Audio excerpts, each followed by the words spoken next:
तो भाइयों, हमारी आज की वीडियो का विषय है हनुमान चालीसा वीएस संत रामपाल जी महाराज का नित्य नियम।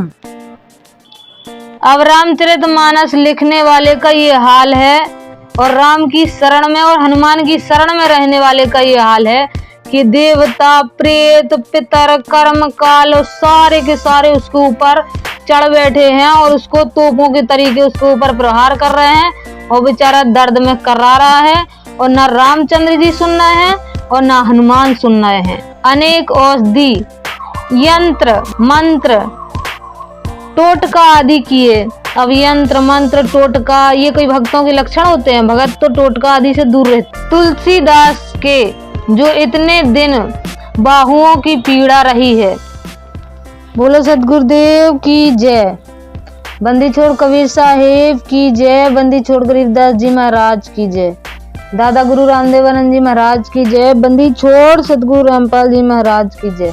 सभी संतों की जय, सभी भक्तों की जय। सत साहेब।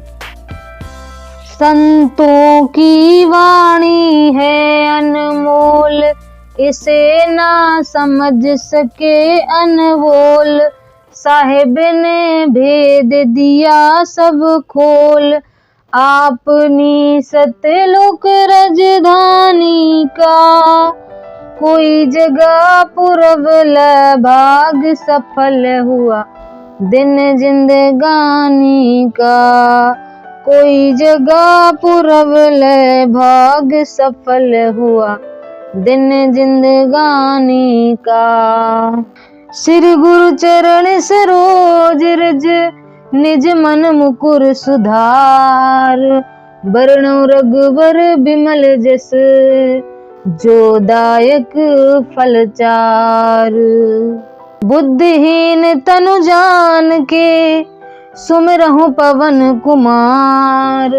बल बुद्धि विद्या देहु मोहि, हरहु कलेश विकार। ये दोहा है तुलसीकृत। हनुमान चालीसा यहीं से प्रारंभ होती है। हनुमान चालीसा के प्रारंभ से पूर्व तुलसीदास जी गुरु के चरणों की वंदना करते हैं। गोस्वामी तुलसीदास जी गुरु के चरणों की वंदना कर रहे हैं, कह रहे हैं श्री गुरु चरण सरोज रज, निज मन मुकुर सुधार। इस पर परमेश्वर कबीर कहते हैं गुरु गुरु में भेद है, गुरु गुरु में भाव। सोई गुरु बंदिए, जो शब्द दे लखाओ।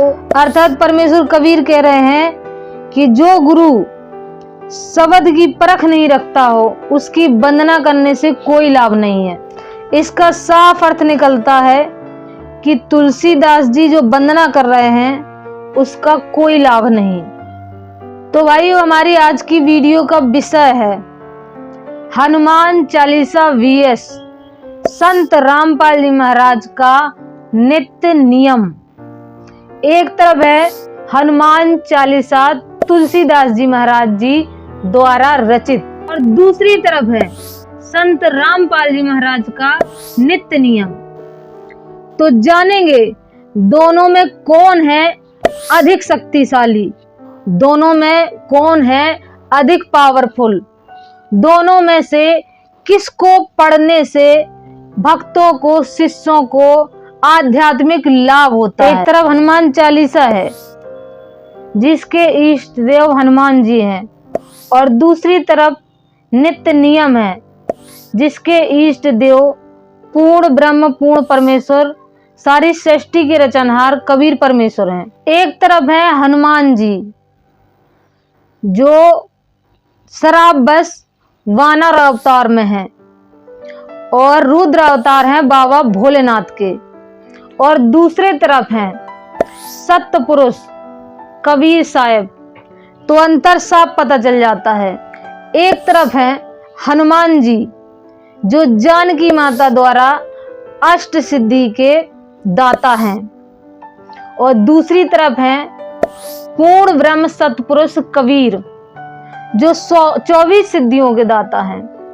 तो इससे अंतर साफ पता चल जाता है। एक तरफ है हनुमान जी जो देवताओं के श्राप से अपनी स्मृति शक्तियां भूल जाते हैं, उनको बार बार याद दिलाना पड़ता है। और दूसरी तरफ है सतपुरुष पूर्ण परमेश्वर कबीर साहिब जी, जो अपार सिद्धियों के, अपार शक्तियों के मालिक हैं। दूसरी तरफ कबीर जी का नाम है, कबीर जी का नाम सुनते ही काल ब्रह्म जो थरथर कांप उठता है कबीर जी के नाम से, जो ब्रह्मा विष्णु महेश के पूज्य पिताजी हैं, वो भी इस कबीर नाम से थरथर कांप उठते हैं। तो अंतर साफ पता चल जाता है।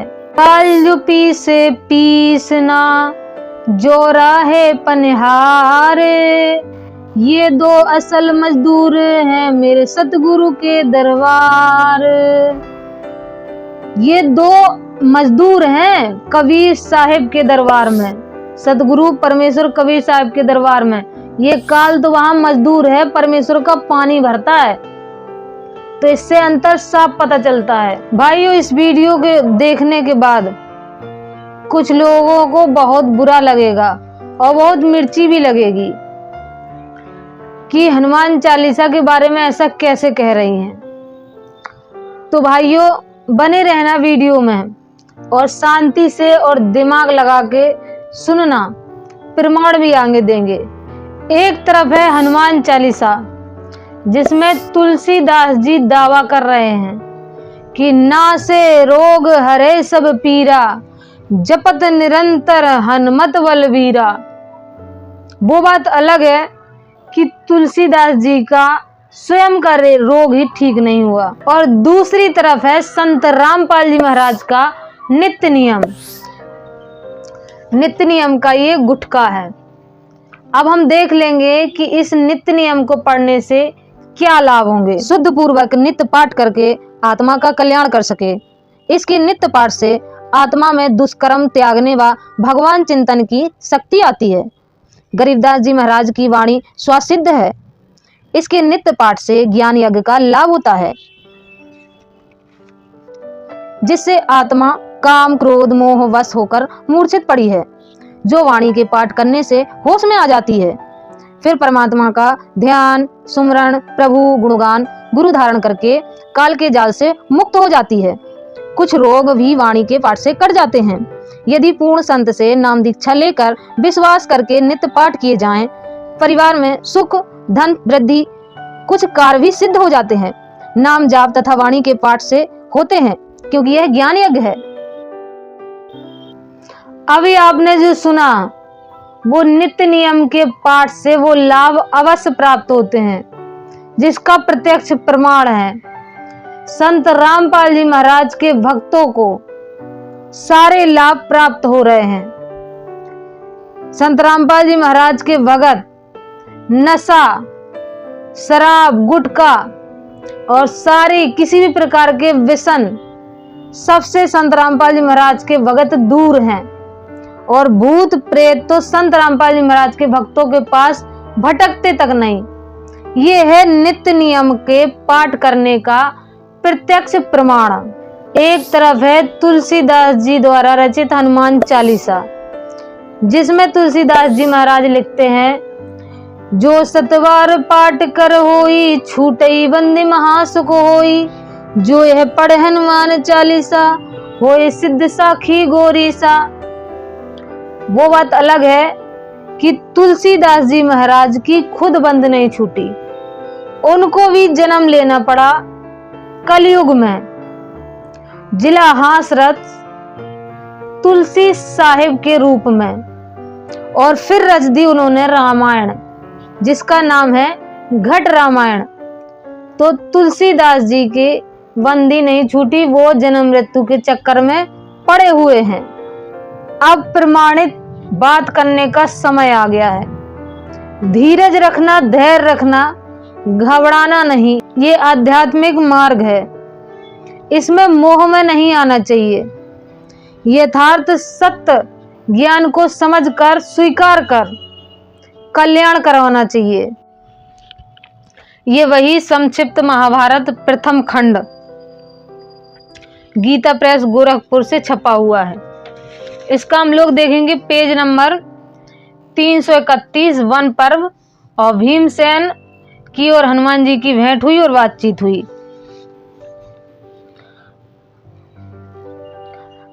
हनुमान जी के ऐसा कहने पर महाबाहु भीमसेन बड़े प्रसन्न हुए और उन्होंने बड़े प्रेम से अपने भाई वानरराज हनुमान जी को प्रणाम करके कोमल वाणी से कहा, आज मेरे समान कोई बड़भागी नहीं है, क्योंकि आज मुझे अपने ज्येष्ठ बंधु के दर्शन हुए हैं।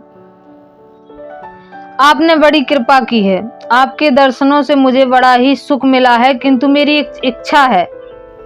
अब यहाँ पर हनुमान जी और भीमसेन जी दोनों की मुलाकात हुई है। तो भीम हनुमान जी से कह रहे हैं कि मेरी एक इच्छा प्रकट हुई है कि आप जो समुद्र लंका में गए थे वो रूप मुझे दिखा दीजिए। वह आपको अवश्य पूरी करनी चाहिए। वीरवर समुद्र को लांघते समय आपने जो अनुपम रूप धारण किया था उसे मैं देखना चाहता हूं।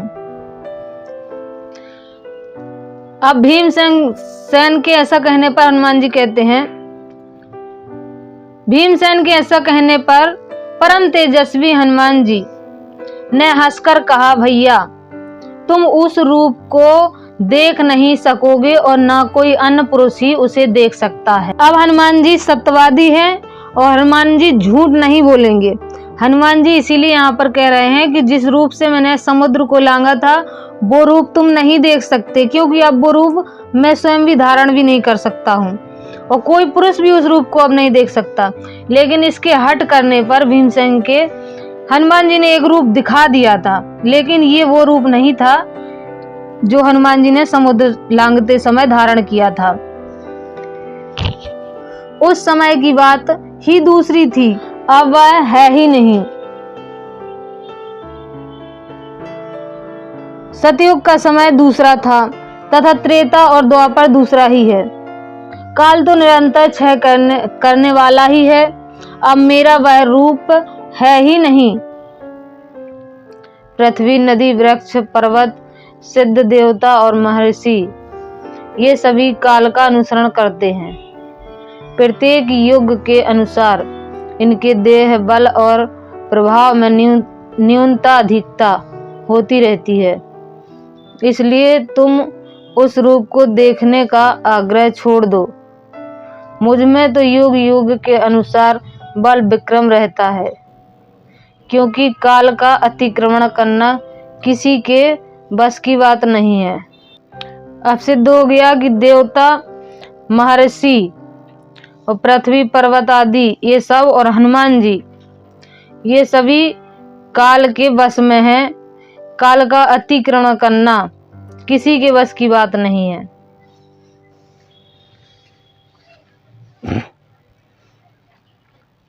फिर आगे हनुमान जी कहते हैं, अब शीघ्र ही कलयुग आने वाला है, इसलिए तुम्हें जो मेरा पूर्व रूप देखने का कौतूहल हुआ है वह ठीक नहीं है। समझदार लोग व्यर्थ बातों के लिए आग्रह नहीं किया करते। इस प्रकार तुमने मुझसे जो बातें पूछी थी वे सब मैंने बता दी हैं, कह दी हैं। अब तुम प्रसन्नता पूर्वक जा सकते हो। ये वार्तालाप द्वापर में हो रहा है। तभी हनुमान जी इतने बलहीन हो चुके हैं कि वो अपना रूप धारण नहीं कर पा रहे हैं। तो अब तो कलयुग लगा है। अब हनुमान जी का बल कितना रह गया होगा ये आप स्वयं अनुमान लगा सकते हैं। तो भाइयों, हनुमान जी का बल द्वापर युग में ही कम होने लगा था और तुलसीदास जी का जन्म, जिन्होंने रामचरितमानस की रचना की और हनुमान चालीसा की रचना की, उनका जन्म 11 अगस्त 1511 में हुआ। भाइयों, तुलसीदास भिखारी थे जो राम नाम के नाम पर भीख मांगकर खाते थे, जो वो स्वयं लिखते हैं। इससे सिद्ध होता है कि तुलसीदास जी बचपन से ही राम नाम जपा करते थे। जब तुलसीदास की उम्र 63 वर्ष की थी तब उन्होंने रामचरितमानस लिखना प्रारंभ किया था और जब उनकी उम्र 66 वर्ष हुई तो वो रामचरितमानस लिख चुके थे और हनुमान चालीसा भी लिख चुके थे।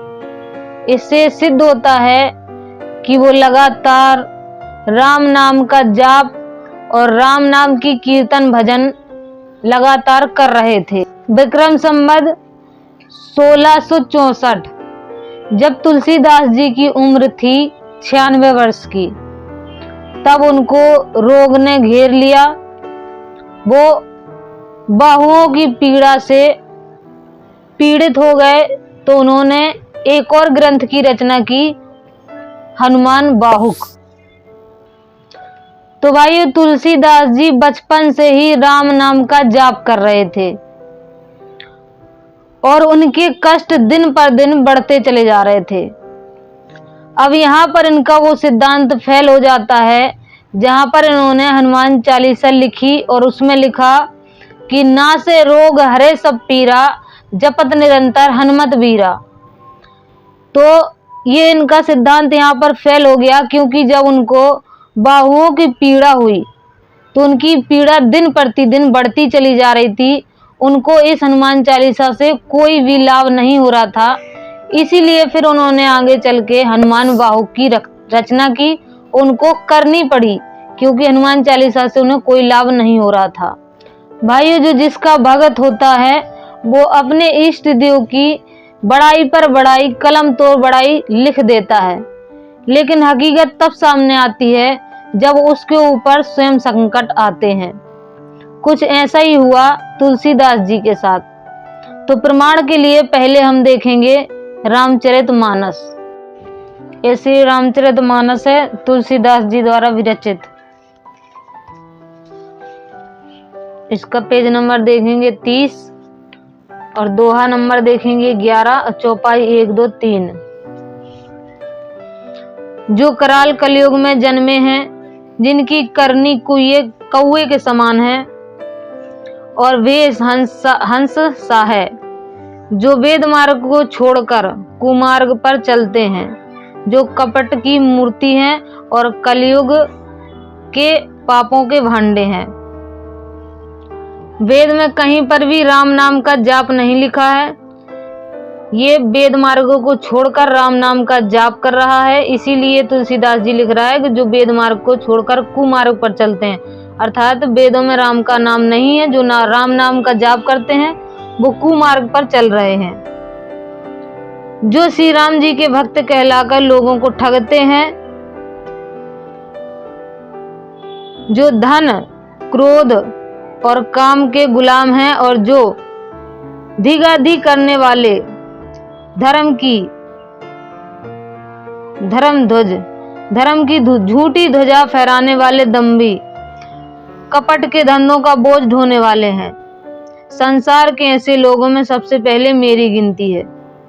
अभी तुलसीदास जी महाराज कह रहे हैं कि जो श्री राम जी के भक्त कहलाकर लोगों को ठगते हैं, अपना धंधा चलाते हैं श्री राम के नाम पर, धन के लोभ से लोगों को ठग लेते हैं अपनी जीवन उपार्जन के लिए और धर्म की झूठी ध्वजा फहराते हैं।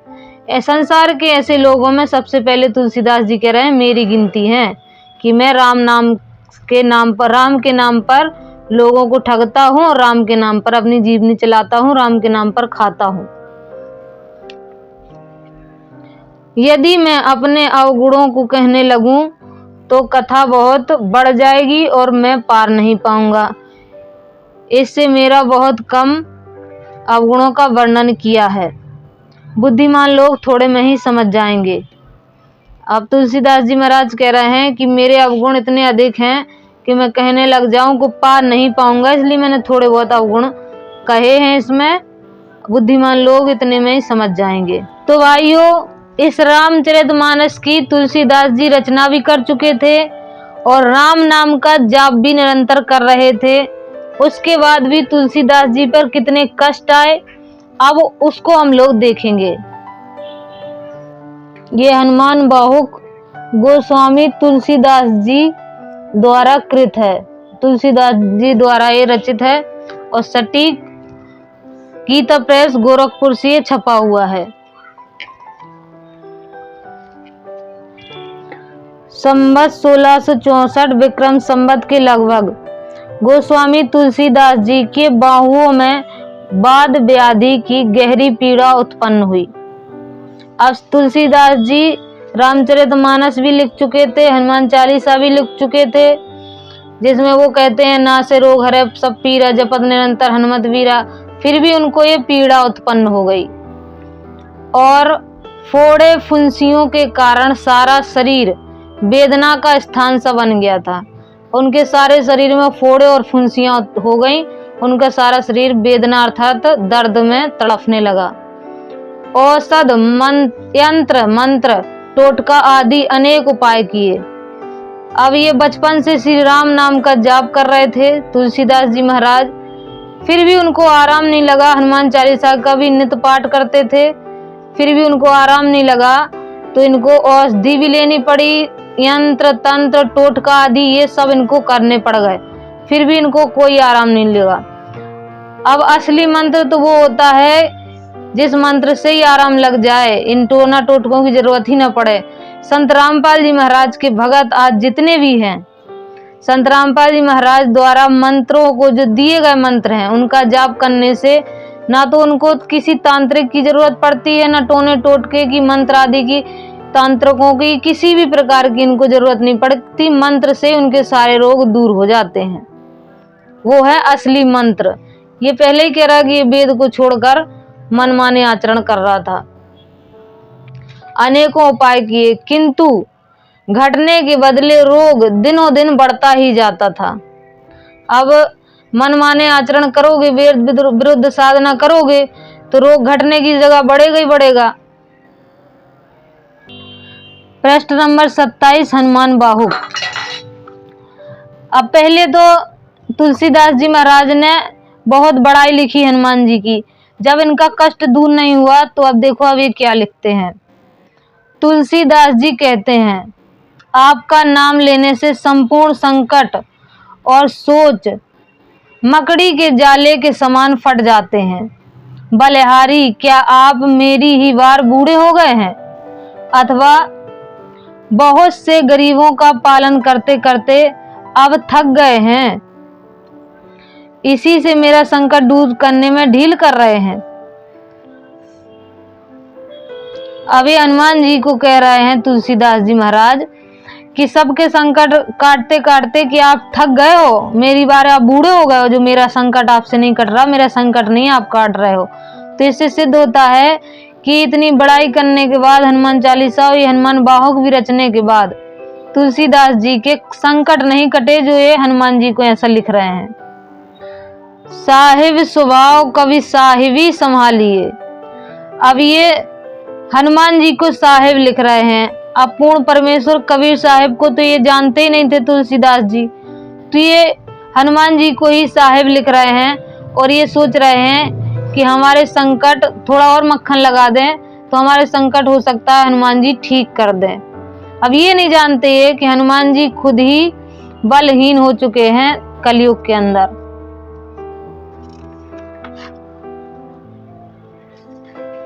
अब लिखते हैं तुलसीदास जी, प्यारे भुजाओं की पीड़ा को शीघ्र ही दूर कीजिए। स्पष्ट हुआ कि अभी भी उनकी भुजाओं की पीड़ा दूर नहीं हुई, तो फिर से वो आग्रह कर रहे हैं कि मेरी भुजाओं की पीड़ा को शीघ्र ही दूर कर दीजिए, क्योंकि उनसे सहन नहीं हो रही है वो पीड़ा।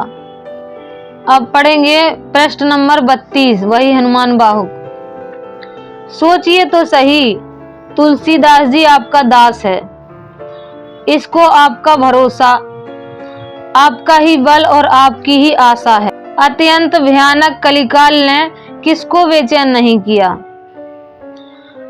अब ये नहीं जानते कि कलयुग ने तो हनुमान जी को भी नहीं छोड़ा, उनका भी तो बल छीन लिया है।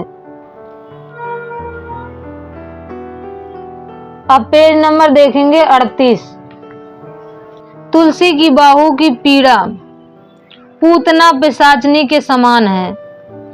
अब इतना हनुमान जी से तुलसीदास जी महाराज आग्रह कर रहे हैं कि मेरी पीड़ा दूर कर दीजिए, खरी खोटी भी सुना रहे हैं, प्रार्थना भी कर रहे हैं, फिर भी उनकी पीड़ा दूर नहीं हुई और बढ़ती चली जा रही है। तो अब उनको अपनी पीड़ा पूतना और पिशाचनियों के समान लग रही है। अब देखेंगे पेज नंबर 39।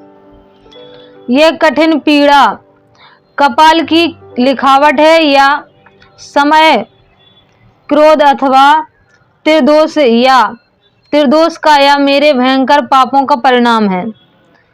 दुख किंबा धोखे की छाया है, मरणादि प्रयोग अथवा यंत्र मंत्र रूपी वृक्ष का फल है। अरे मन की मैली पापनी पूतना भाग जा। अभी तुलसीदास जी पीड़ा में अत्यंत दुखी और पगला गए हैं, जो इस तरीके से खुद ही कह रहे हैं कि तू ही भाग जा। हनुमान जी तो सुन नहीं रहे।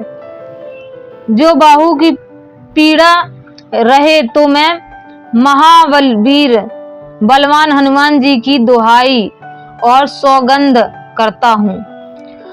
अब भाइयों, ये महाबली हनुमान जी की दुहाई दे रहा है। अब इसको राम के दर्शन हुए, लक्ष्मण के दर्शन हुए, भरत के दर्शन हुए और हनुमान जी के दर्शन भी हुए थे। इसने पढ़ी भी और इसने लिखी भी। हनुमान चालीसा और रामचरितमानस इसी की लिखी हुई है और दर्शन भी हुए, तब भी इसके पाप नहीं कटे, इसका दुख नहीं हरण हुआ, दुख ठीक नहीं हुआ। तो फिर आपको तो ना तो हनुमान जी के दर्शन हुए, ना रामचंद्र के दर्शन हुए, ना कभी होने वाले हैं, तो आपके संकट कहां से कटेंगे? और हो भी गए दर्शन तो क्या फर्क पड़ता है? इसकी हालत देख लो। अब देखेंगे पृष्ठ नंबर 42, वही हनुमान बाहु। तुलसीदास के जो इतने दिन बाहुओं की पीड़ा रही है, सो क्या आपका आलस्य है अथवा क्रोध, परिहास या शिक्षा है? अब तुलसीदास जी बेचारा इतने दिन से आग्रह कर रहा, प्रार्थना कर रहा है, दुहाई भी दे रहा है, सौगंध भी हनुमान जी की दे रहा है, फिर भी उसकी बाहुओं की पीड़ा दूर नहीं हो रही है। तो वो हनुमान जी से कह रहा है कि आपका आलस्य समझें कि क्रोध समझें या परिहास समझें या शिक्षा, क्या समझें हम कि आप हमारे बाहुओं की पीड़ा ठीक नहीं कर रहे हैं। तो भाई यहाँ पर एक बात आपको बता दें कि तुलसीदास जी की मृत्यु भी इन्हीं बाहुओं की पीड़ा से हुई थी, उनकी बाहुओं की पीड़ा नष्ट नहीं हुई। अब देखिए 44 पृष्ठ नंबर। तुलसीदास जी फिर कह रहे हैं, किंतु मुझे इतना परेखा अर्थात पछतावा है कि यह सेवक दुर्दशा सह रहा है। अब बेचारा कितनी दुर्दशा सह रहा है, हमें तो दया आ रही है तुलसीदास जी पर। लड़कों का खिलवाड़ होने के समान चिड़िया की मृत्यु हो रही है और आप तमाशा देख रहे हैं। अब तुलसीदास जी महाराज कह रहे हैं हनुमान जी से कि आप तमाशा देख रहे हैं, जिस प्रकार चिड़िया का खेल होता है और तमाशा देखते हैं बच्चे, उस तरीके से आप हमारा तमाशा देख रहे हैं, हम तो इतना कष्ट सह रहे हैं। तो भाइयों, पुण्य खत्म होने के बाद पाप आते हैं और पाप से पीड़ा उत्पन्न होती है, और तुलसीदास जी महाराज के पुण्य खत्म हो चुके हैं और पाप के कारण उनको ये पीड़ा है। और ये स्पष्ट हुआ कि देवी देवताओं की बस की बात नहीं कि वो आपके पाप को काट सकें या आपके प्रारब्ध में लिखे हुए कर्म में फेरबदल कर सकें। ये तो वेदों में प्रमाण है कि पापों को काट सकता है जो वो पूर्ण परमेश्वर कबीर है, जो पाप का हरण करता है और कष्ट को भी दूर कर देता है। अब ये देखिए प्रश्न नंबर 45। अब तुलसीदास जी महाराज कह रहे हैं, मेरे ही पाप व तीनों ताप अथवा साप से बाहुओं की पीड़ा है। अब तुलसीदास जी इतने ग्रंथ लिख चुके, राम के दर्शन कर चुके, हनुमान जी के दर्शन कर चुके, लेकिन इनको समझ नहीं आ रहा कि मुझे ये बाहुओं की जो पीड़ा है वो किस कारण से है, मेरे पाप से है या मेरे ताप से है। और इनको ना हनुमान जी बता पा रहे हैं, ना श्री रामचंद्र जी बता पा रहे हैं कि इनको पीड़ा है तो है किस कारण से है और ना ये समझ पा रहे हैं। तो लगा लीजिए बुद्धि के तुलसीदास जी महाराज कितने बुद्धिमान थे। वह ना तो कही जाती है और ना सही जाती है। अब इनकी पीड़ा इतनी अधिक है तो ना तो ये कह पा रहे हैं, अब इतना वर्णन कर रहे हैं लेकिन ये कह नहीं पा रहे, इतनी अधिक पीड़ा है, और ना सह पा रहे हैं। अनेक औषधि यंत्र मंत्र टोटका आदि किए। अब यंत्र मंत्र टोटका ये कोई भक्तों के लक्षण होते हैं? भगत तो टोटका आदि से दूर रहते हैं। देवताओं को मनाया। अब देवता तो सर्व सिद्धि ही है कि किसी भी पाप को नहीं काट सकते, न फेरबदल कर सकते हैं, तो देवताओं को मनाने से फायदा ही नहीं है, और हो भी नहीं रहा है। खुद ही कह रहे हैं कि देवताओं को भी मनाया, तंत्र मंत्र और टोना टोटका भी किया, पर सब व्यर्थ हुआ। स्पष्ट हो गया कि सब व्यर्थ हुआ। यंत्र मंत्र टोना टोटका देवता जितने भी देवता हैं सबको मना लिया इनने, राम हनुमान सबको मना लिया, लेकिन सब व्यर्थ हुआ। पीड़ा बढ़ती ही जाती है। अब पीड़ा इनकी बढ़ती चली जा रही है। इससे स्पष्ट हो गया कि किसी भी देवी देवता के पास आपकी समस्या का समाधान नहीं है। तुलसीदास जी महाराज का नहीं हुआ तो आपका क्या होगा। अब प्रश्न नंबर 55 पढ़ लेते हैं। वही हनुमान वाहुक चल रहा है। थोड़ा धैर्य रख के ध्यान पूर्वक इसको पढ़ें और समझें, क्योंकि अगर ये कोई भी हनुमान जी को मानने वाला, रामचरितमानस को मानने वाला देख लेगा तो हो सकता है वो सद मार्ग पर आ जाए और उसका जीवन सुधर जाए। रात दिन बुरी तरह की पीड़ा हो रही है। अब इतना करने के बाद बेचारे को अभी भी रात दिन बुरी तरह पीड़ा हो रही है, जो सही नहीं जाती, और उसी बाह को पकड़े हुए हैं जिसको पवन कुमार ने पकड़ा था। अब इनको हनुमान जी मिले थे और उसी बाह में इनको फोड़ा हुआ है, जो दर्द से सह नहीं पा रहे, जिस बाह को हनुमान जी ने पकड़ा था। तुलसी रूपी वृक्ष आपका ही लगाया हुआ है। यह तीनों तपों की ज्वाला से झुलसकर मुरझा गया है। आदि देही, आदि भौतिक, आध्यात्मिक तीनों ताप इनके ऊपर, इनके सर पर आ गए हैं। अब इस पर परमेश्वर कबीर कहते हैं, तुम कौन राम का जपते जापम, ताते कटे ना तीनों तापम। अब देखा तुलसीदास जी के राम वो अनादि राम नहीं है जिनसे तीनों ताप कटे। वो अनादि राम तो परमेश्वर कबीर हैं जो तीनों तापों को काट देते हैं। अब देखिए 56 पेज नंबर, हनुमान वाहुक वही चल रहा है। अब देखिए तुलसीदास जी की आगे दुर्दशा। पाँव की पीड़ा, पेट की पीड़ा, बाहु की पीड़ा और मुख की पीड़ा, सारा शरीर पीड़ामय होकर जीर्ण शीर्ण हो गया है। अब बताओ, बेचारा तुलसी कृत है और हनुमान कृत है। हनुमान चालीसा रचित है, तुलसीदास जी महाराज ने रचा है, और इसको कितनी पीड़ा घेरे हुए, इसकी कोई पीड़ा कटी नहीं और पीड़ा बढ़ती चली जा रही है। बताओ, अब आप जे तुलसी कृत रामचरितमानस का पाठ करते हैं, उनकी क्या पीड़ा कटेगी? देवता प्रेत पितर कर्म काल और दुष्ट ग्रह सब साथ ही दौरा कर कर मुझ पर तोपों की बाढ़ सी दे रहे हैं। अब रामचरितमानस लिखने वाले का ये हाल है, और राम की शरण में और हनुमान की शरण में रहने वाले का ये हाल है कि देवता प्रेत पितर कर्म काल और सारे के सारे उसके ऊपर चढ़ बैठे हैं और उसको तोपों के तरीके उसके ऊपर प्रहार कर रहे हैं, और बेचारा दर्द में कर्रा रहा है, और न रामचंद्र जी सुन रहे हैं और न हनुमान सुन रहे हैं। मैं तो लड़कपन से ही आपके साथ, आपके हाथ बिना मोल बिका हुआ हूँ। अभी लड़कपन अर्थात बचपन से ही राम नाम का जाप कर रहा था और अपने कपाल में राम नाम का आधार लिख लिया है। हाय राजा रामचंद्र जी, कहीं ऐसी दशा भी हुई है?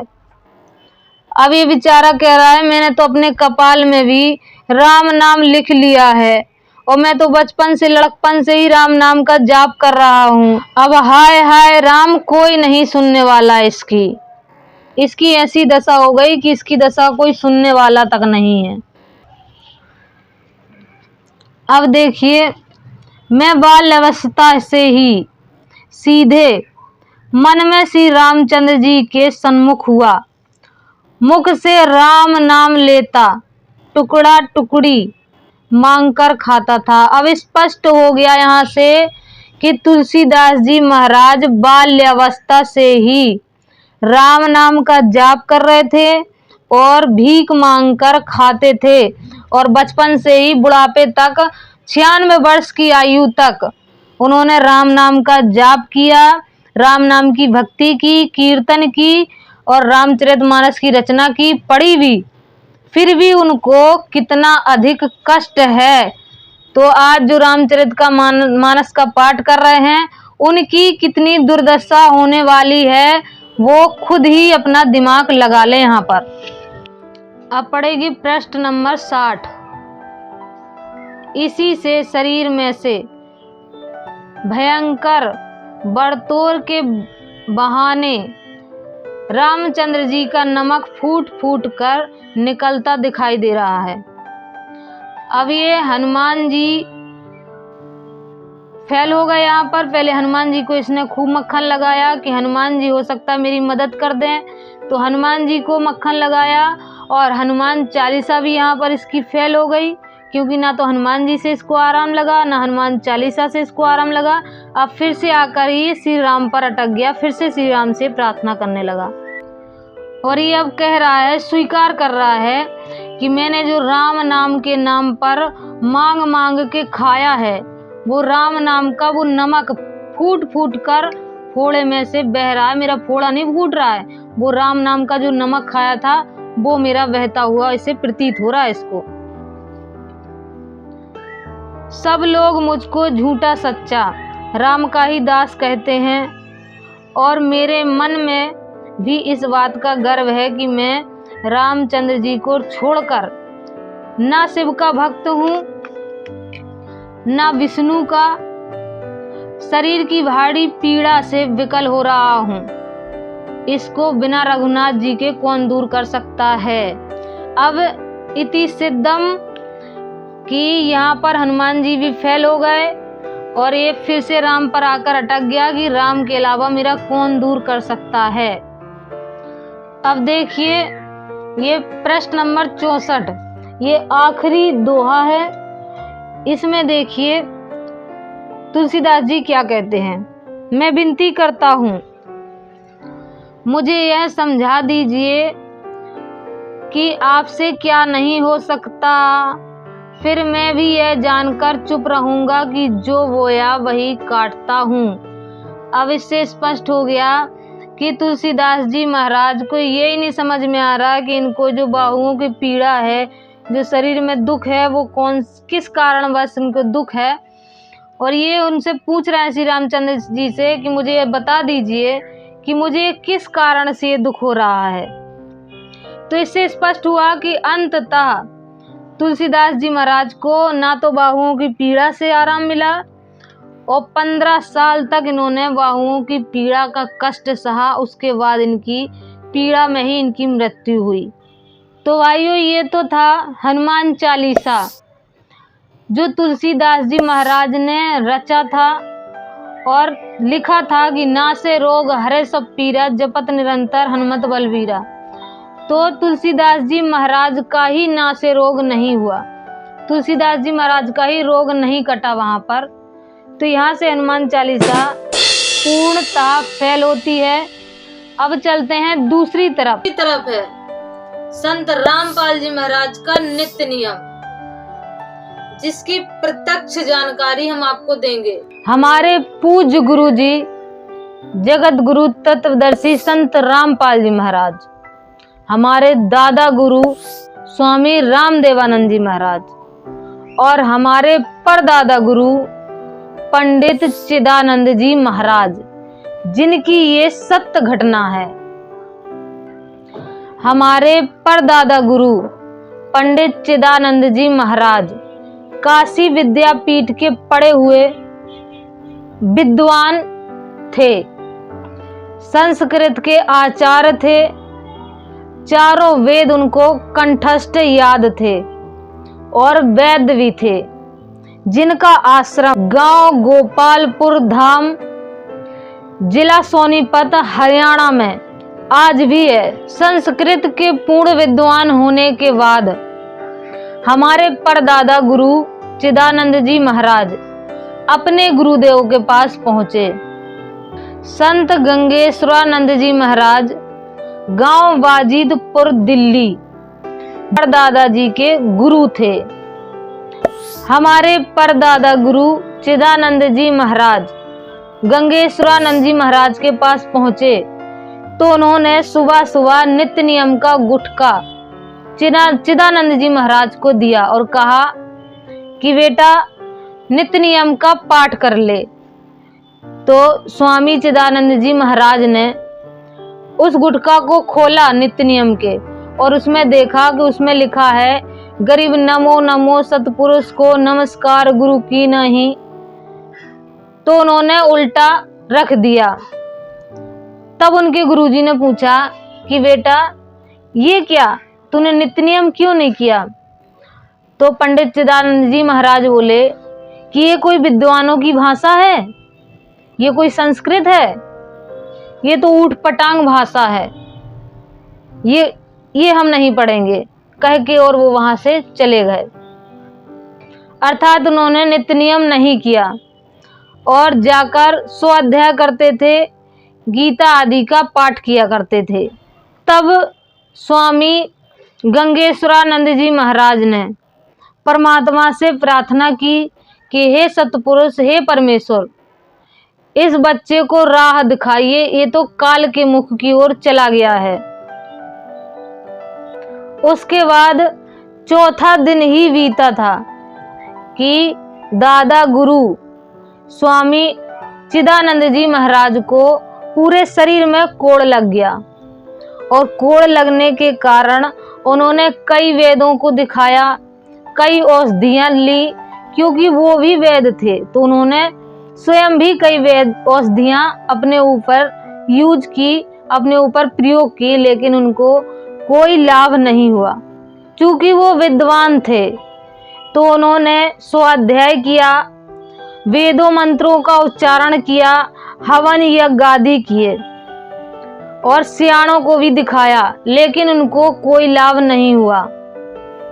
अंततः जब वो हताश हो गए, चारों वेद से और श्रीमद् भागवत गीता के अध्याय से, अपनी संस्कृत की सब कुछ ने सारी क्रिया वेद हवन यज्ञ आदि करके जब वो थक गए तो फिर वो अपने गुरु जी के पास पहुंचे और अपने गुरुजी से कहा कि गुरुदेव, मेरे शरीर में ये कोढ़ लग गया है और मैं बहुत परेशान हो गया हूँ। तो गुरुदेव ने कहा कि बेटा, मेरे पास तो कोई औषधि नहीं है, मेरे पास तो वही गरीब नमो नमो है, तू इसका पाठ कर ले और देख ले भाई। संत गंगेश्वरानंद जी बोले कि बेटा एक टप ले, उसमें पानी भर और 41 दिन तक इस नित्य नियम का 7 बार पाठ कर और उसके बाद उस जल से स्नान कर, तेरा ये कोढ़ ठीक हो जाएगा। तो फिर क्या था, पंडित चिदानंद जी महाराज अपने घर आए और उन्होंने वही किया, एक टब में पानी भरा और 7 बार नित्य नियम का पाठ किया और उसी जल से स्नान किया। स्नान करने के बाद उनको पहले दिन से ही आराम लगना प्रारंभ हो गया। धीरे धीरे करके उन्होंने प्रतिदिन इसी प्रक्रिया को अपनाया। एक टब में पानी लेते और 7 बार नित्य नियम का पाठ करते और उसके बाद उसी जल से वो स्नान कर लेते, तो उनके सारे शरीर से सारा कोढ़ खत्म हो गया और सिर्फ एक अंगूठे में वो कोढ़ बच गया। तो फिर से पंडित चिदानंद जी महाराज अपने गुरु संत गंगेश्वरानंद जी के पास पहुँचे और उनसे कहा कि गुरुदेव, सारे शरीर का तो मेरा कोढ़ ठीक हो गया है, लेकिन मेरे अंगूठे में अभी भी कोढ़ बाकी है। तो उन्होंने कहा कि बेटा, ये तूने जो गुरु अवहेलना की है, गुरु वचन की अवहेलना की है, उसका फल है। तो इस पर परमेश्वर कबीर कहते हैं कि भाई जो गुरु वचन पे डटे गए, कटे गए फंद 84 के। भाई जो गुरु वचन पे डटे गए, कट गए फंद 84 के। कि जो गुरु जी के वचनों पर अडिग हो जाता है, उसके 84 के फंद कट जाते हैं। ये सत्य घटना है, सत्य कथा है और प्रमाणित है। इसको मेरे पूज्य गुरुदेव संत रामपाल जी महाराज अपने कई सत्संगों में इसका प्रमाण दे चुके हैं। तो भाइयों, यहाँ से सिद्ध हो गया कि नित्य नियम कितना पावरफुल है। जहाँ पर चारों वेदों का अनुष्ठान, गीता जी का स्वाध्याय और सियाणों के तंत्र मंत्र और वेदों की सारी औषधियां फैल हो जाती हैं, वहां पर काम आया ये नित्य नियम। और रोग जो कर्मों के द्वारा कोढ़ का रोग था, वो रोग भी एकदम ठीक हो गया। तो इससे सिद्ध हो जाता है कि ये नित्य नियम कितना अधिक पावरफुल है। तो अभी आपने देखा हनुमान चालीसा vs नित्य नियम। नित्य नियम के आगे हनुमान चालीसा की शक्ति ना के बराबर है। और नित्य नियम इतना पावरफुल है कि इससे असाध्य रोग भी ठीक हो जाते हैं। लेकिन नाम दीक्षा संत रामपाल जी महाराज से लेनी पड़ती है, उसके बाद ही इस नित्य नियम का पाठ काम करता है। भाइयों, प्रत्यक्ष को प्रमाण की आवश्यकता नहीं होती है। अगर आप भी असाध्य रोग से पीड़ित हैं तो आज ही संत रामपाल जी महाराज से नाम दीक्षा लें और प्रतिदिन नित्य नियम का पाठ करें। जहां पर लाखों लोगों को नित्य नियम से और संत रामपाल जी महाराज की नाम दीक्षा लेने से लाभ हो रहे हैं, उनके असाध्य रोग ठीक हो रहे हैं, वहां पर आपको भी लाभ हो सकता है। तो भाइयों, संत रामपाल जी महाराज से नाम दीक्षा लें और अपना और अपने परिवार का कल्याण करवाएं। मिलेंगे नेक्स्ट वीडियो में, तब तक के लिए सत साहिब।